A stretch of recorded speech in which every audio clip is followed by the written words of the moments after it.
The race for the White House is in its final lap with less than a week to go before Election Day. Hello, I'm Arnold Neidem, and this is The Heat.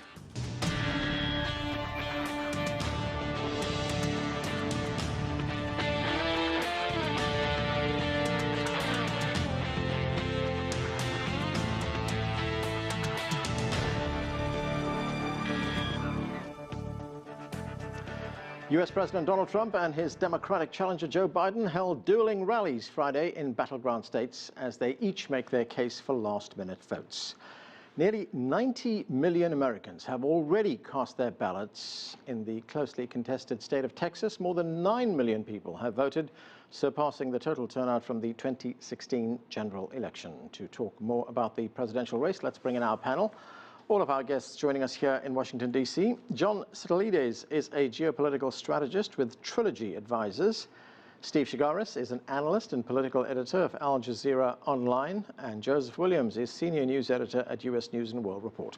Welcome to all of you to the show. And John Sitilides, let me start with you. And that number that I just mentioned there in the introduction, 90 million Americans have already voted. 9 million already voted in the state of Texas. The conventional view has been that early voting favors Democrats. But what do you think's happening? That is the conventional view, Anand, but I think what we have here is a different game in play. Traditionally, Democrats vote when it comes to the mail-in ballots in substantial numbers. But what we have in this case in many states, including in the battleground states, is a large number of voters that are in-person voting for the first time because of the COVID lockdowns and the concern there for medical safety. And that leans Republican potentially. So yes, we have a very large number of early votes, but we're not able yet to discern which of these break for one party or for the other. Are there any indications at this stage? Because some of the state parties are giving us some idea of who's voting for who. Do we know how these things are breaking? We don't, and we shouldn't. That's why we have Election Day. The voting the counting of the votes has begun in several of the states, but this really all comes together on Election Day. But I think, Anand, the concern is what happens when many of these states are unable to count all of the votes. And then, of course, we have this new potential monkey wrench in the process of a number of mail-in ballots that are sent in on Election Day and can be counted for 3, 6, or up to 9 days after Election Day. And especially in battleground states, we may face a situation where we don't know who the president is into mid-November. John, one other thing, and that is there's some analysts who are saying that there could be, or there would be rather, a huge surge of Republican voters coming out to vote in person on Election Day. Do you agree with that? I don't know if one can agree or disagree. I mean, again, this is a whole new ballgame in so many ways, and I think the response to the COVID pandemic really has created a new set of rules. There is apparently going to be a significant Republican surge based simply on the momentum of the Trump campaign. I believe President Trump has 17 events in the last 4 days in many of the battleground states. Biden only has about 7, and then he'll be barnstorming all day in Pennsylvania on Monday.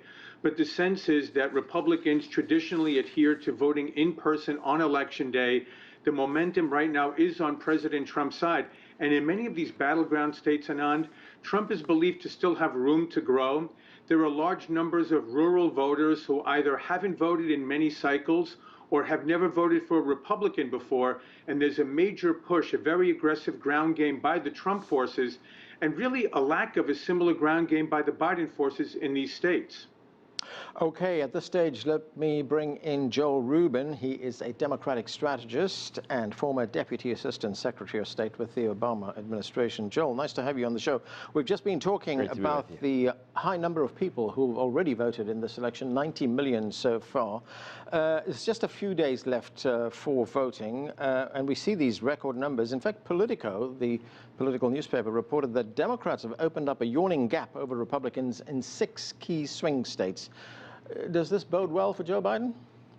Well, it's an amazing turnout that we've seen so far, Anand. Nearly 2/3 of the votes that we had in 2016 will have been cast by 2020, in 2020 by Election Day. And that is remarkable. And we do see that Democratic votes are being turned in at a higher rate than Republican votes. And if there's any indication about the popularity for each nominee in each party, we can guess that Joe Biden is getting more votes at that stage. But it's very important to point out as well, and I want to comment on this, mail-in balloting is legal. It is normal. It has been done for decades in the United States. Mail-in ballots traditionally come in along the days after the election day, and it is not anything strange for us to have elections where votes continue to be counted. That's how our military ballots are sent in. They're sent in by mail. Sometimes it takes up to 3 weeks to process them. This is normal, and what the Trump administration and what President Trump's team is trying to do is to say that mail-in ballots don't count. And that's just not true, that's not historical, and that's not constitutional. All right, let me bring Steve Chaggaris into this conversation. Steve, as John told us a moment ago, President Trump will be holding 17 events in the last 4 days before the election. Here is the president at the White House speaking just before leaving for a campaign stop in Michigan. Let's listen. We're doing a lot of traveling. We'll be doing a lot of rallies. We have some big ones. We're having a problem with some people in Minnesota where they have a cap because Biden goes there and he can't draw flies. He can't draw anybody. Gets a few cars, I guess, and they honk their horn. We've got the biggest crowds in the history of politics. So, Steve, in addition to Michigan, where is President Trump focusing his energies in these final days of the campaign? Where is he most vulnerable right now? Well, he's focusing definitely on the Rustbelt states, which he won by very slim margins in 2016. So we're talking Michigan, Wisconsin, Pennsylvania. He's going to stop also down south in North Carolina. There's been some Florida mixed into this. He was there yesterday. These are states that he needs to win. You have to understand that Trump won with 306 electoral votes. So he can lose a couple of states here. But if he loses more than a couple of states, he's in big trouble. And so right now, polling is showing Michigan, Wisconsin, Pennsylvania looking okay for Biden. Obviously, it's just polling, and we don't know exactly what's going to happen by Election Day. But those 3 states, if Joe Biden can take those 3 away from Donald Trump, the game's over. And so you're going to see him spending a lot of time in those places, and you see Joe Biden spending time in those places as well. So, Steve, what about Florida? It has a high number of electoral votes, 29. Does that factor into the calculation in any way? Sure. It makes so if Biden wins in Florida, it makes his path to 270 electoral votes a bit easier. If Trump wins, it gives him a real path to continue forward. But if Trump loses, it's not a good thing. I mean, he has basically 36 electoral votes to play with, assuming that he doesn't flip any states that Hillary Clinton won in 2016, even though Trump is trying very hard to flip New Hampshire and to flip Minnesota. Assuming he doesn't do that and loses Florida, then that means he's got one more state, basically, to hang on to that he won in 2016. And it's a big state, 29 electoral votes. It's very, very important, almost more important for Trump, because if he loses it, I think his paths to 270 narrow significantly. Joseph Williams, of course, everyone is following the polls very closely, and we're looking for some signs of where this could be going. We've seen some polling in the last few days, or the last few weeks really, which shows us some kinds of shifts in voter preferences in states like Texas, Arizona, and even in the state of Georgia. These are, or have been up to now, Republican strongholds. But when we see these polls move in another direction, what does it tell us? It tells you that the demographic shift that Republicans seem to be concerned about is already happening. You've got a lot of people moving to the Sun Belt. You've got a lot of immigrants who are coming to those states. You have a lot of Latinos who are really hearing the president's message and not liking what they hear. And certainly in Georgia, Georgia's a large African-American population, perhaps one of the largest in the United States, and a lot of people there are mobilizing. Stacey Abrams, the first African-American candidate for governor in Georgia, nearly pulled it off, save for some 500,000 votes. So that alone tells you that a state that has not sent a representative to Congress, a Democratic representative to Washington, is in play. And anytime you have, it's not certain, rather, that any of those states will flip to Joe Biden, but anytime you have a party spending resources in places that they automatically had considered assumed in their column, that's not a very good sign for where those states are. Certainly we have a lot of demographic shifts happening. The COVID crisis has made a lot of people mobilize, and the Clinton run for president in 2016 helped a lot of people on the ground start organizing in Arizona and in Georgia, as well as other states that typically were Republicans wanted to keep in their ledger. Joel Rubin, there was a report in CNN, and according to CNN, there are 4 key states, Florida, North Carolina, Nevada, and Iowa, where Republicans are closing the gap. How worried should the Biden campaign be? Well, we certainly should be worried. The Biden campaign, when watching it, is not taking any vote for granted. And the candidate and many surrogates are flying around to these battleground states. But I do want to comment on Georgia as well. There are 2 significant Senate races in there, and much of the energy there, as well as in Texas, is on these down ballot races where Joe Biden, he smells blood. He sees where the action is and where it's trending in these states. And for example, Joe Biden is up by 20 points amongst women. He's doing very well in the suburbs. So this is not just a base election right now. He's really queuing into the middle of the road voter who is undecided typically in these presidential elections and is trending towards Joe Biden because of the pandemic, because of his messaging, because of his approach to governance. And that could very well impact many down ballot races as well. And that's why it's closing gets Joe Biden nervous, but it also motivates many Democrats, as we're seeing in these swing states. John, what do you make of the fact that in these states like Georgia and Texas, the former vice president appears to be getting more votes than he would have normally? There's clearly a demographic shift taking place in these states and other parts of the U.S., but I think it's way too early at this point to predict that either of these states would flip for the Democratic nominee. Arizona, I think, may be the first one to go Democratic. I think Texas is pretty much a lock, and Georgia's probably in the middle. I think also, just as Biden is looking to see where there are advantages in formerly, Republican strongholds that are weakening, the fact that Joe Biden is in Minnesota at this point should be very troubling. Minnesota hasn't voted for a Republican candidate for president in almost 50 years, since the 1972 Richard Nixon electoral landslide. So he's going there at the last minute, and I'm actually wondering there's a little bit of a different dynamic here, and it's the Kanye West effect. Kanye West is actually on the ballot in Minnesota, as he is in, I think, 10 or 11 other states. But there's a potential sliver of the traditional democratic demographic that would normally go for Joe Biden that may be slipping away, and Biden's got to go back there and fight for that state. And now Trump is making a play for it as well, when several weeks ago they seem to have written off Minnesota. And if Minnesota, by some miracle, flips to the Republican side, that's a net 20 electoral vote gain for Trump. And that's a huge calamity for the Biden campaign. And John, what do you make of Steve's analysis earlier on that if President Trump is to stand a chance, he would have to get Pennsylvania, Wisconsin, and Michigan? I don't know that he needs all 3. It looks to me right now, and I don't really follow these national polls. These things have been so wildly inaccurate for years now.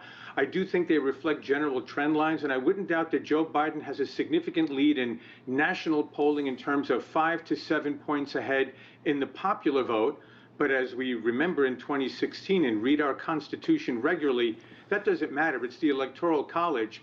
And yes, Trump has to hold on to at least 2 of those 3 Rust Belt states, I would say.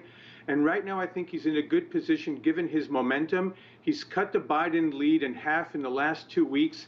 And again, so many events with massive crowds these last 4 days. I think there's a very good chance Trump could still pull it off in Michigan and in Wisconsin. I think Pennsylvania will be the real challenge for him, given Biden's roots there.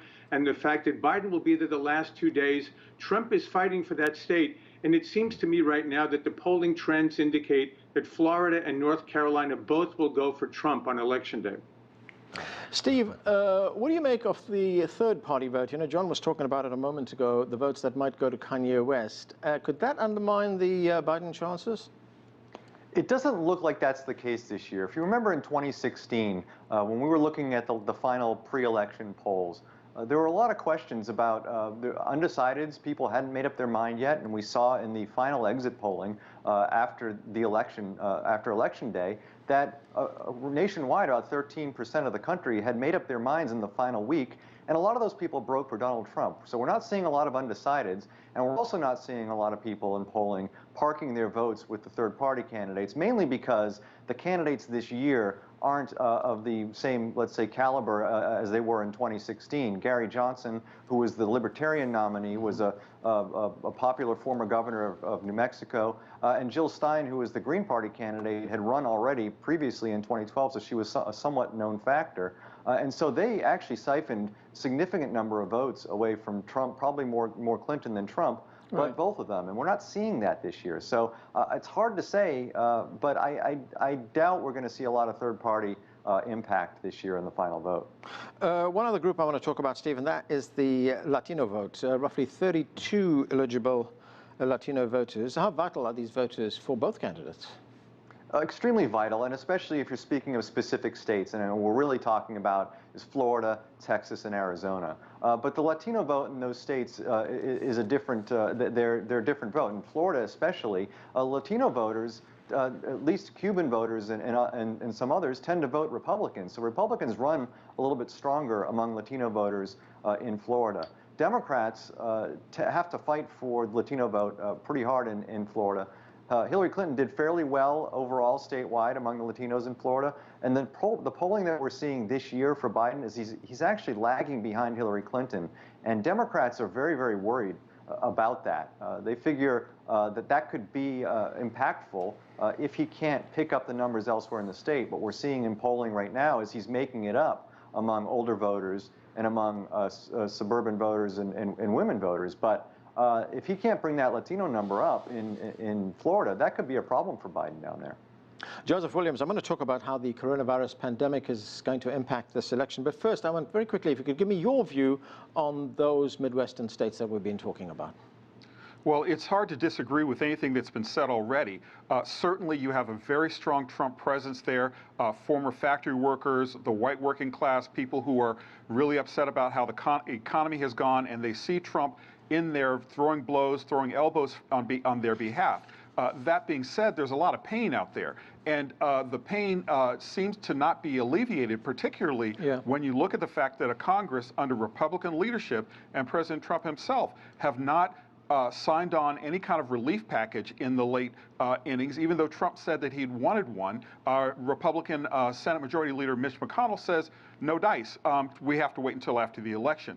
So you've got a very strong presence for Trump in the Midwest. Joe Biden, I think, has narrowed the gap, mainly, as your guest said, through the suburbs and through talking about suburban women. So I think it's going to be tough for either candidate to establish a very strong beachhead in the Midwestern states.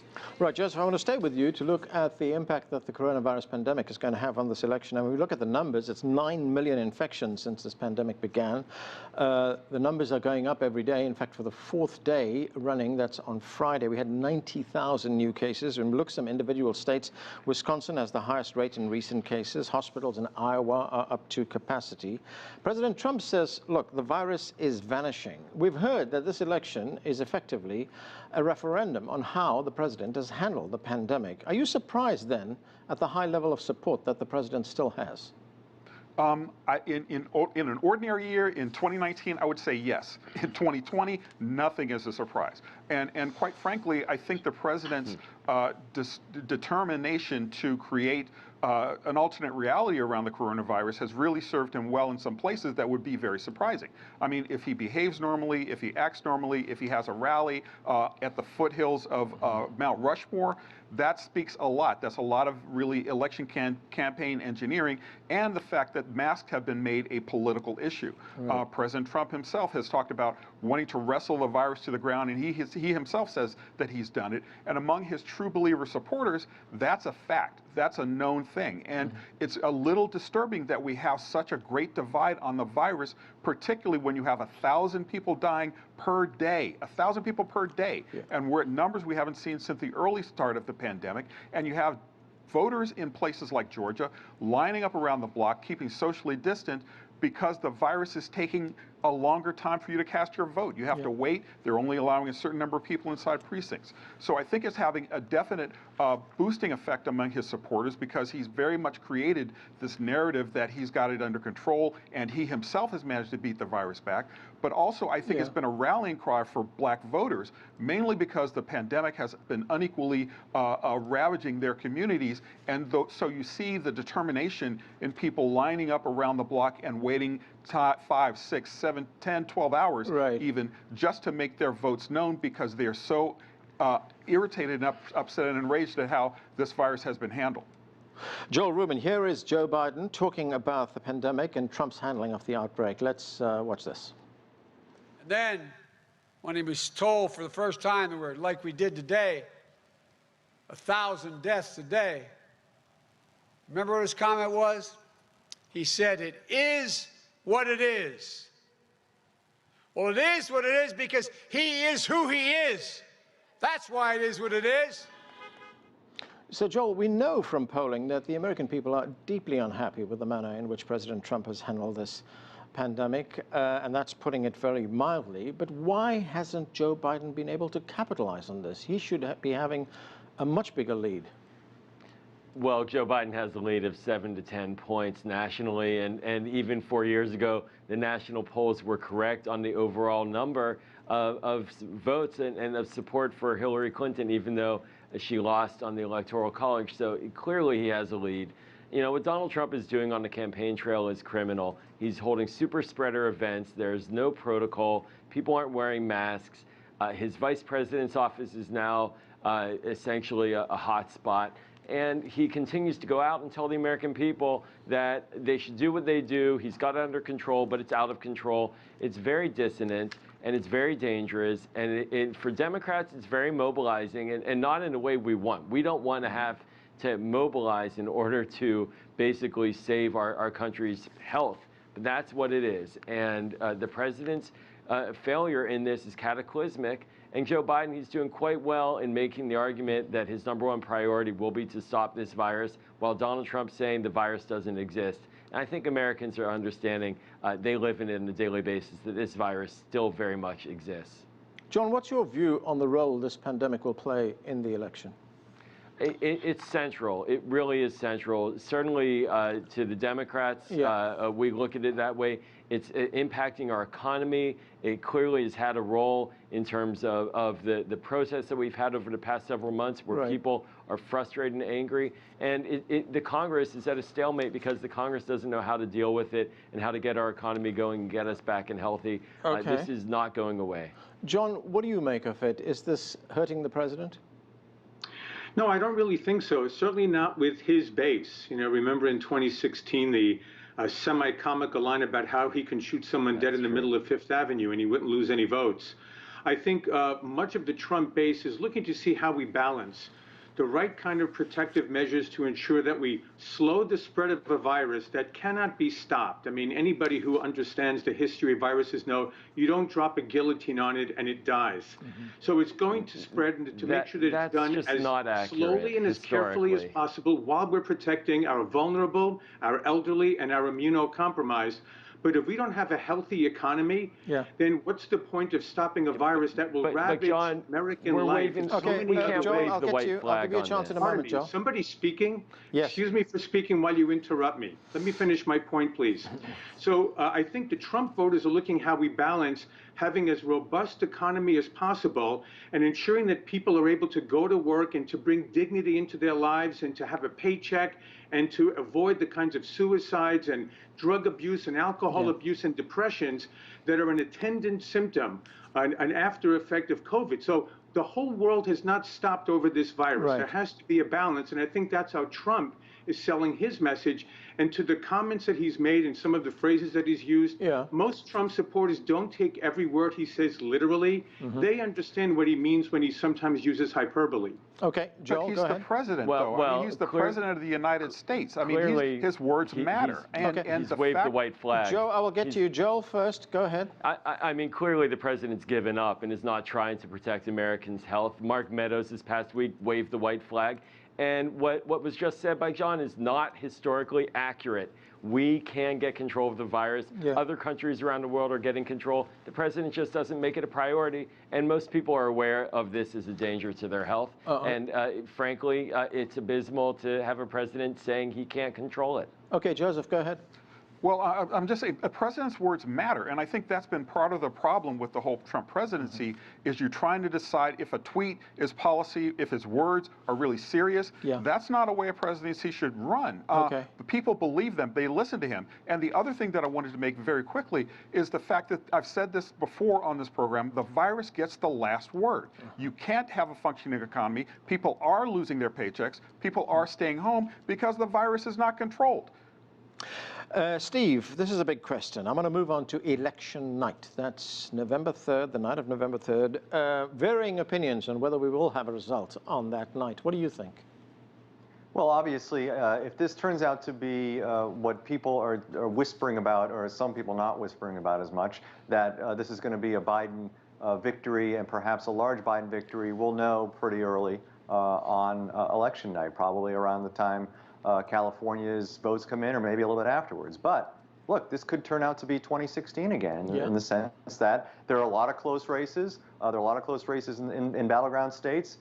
States are not going to be called as long as the vote counting is slow, or we're not getting a clear sense of who's ahead. And if that's the case, and we're talking about multiple battleground states in which the count does not show who a clear winner will be, then we could be up very, very late, or we could be waiting a day or days or longer than that to find out who the winner is. It's just, at this point, it's hard to say.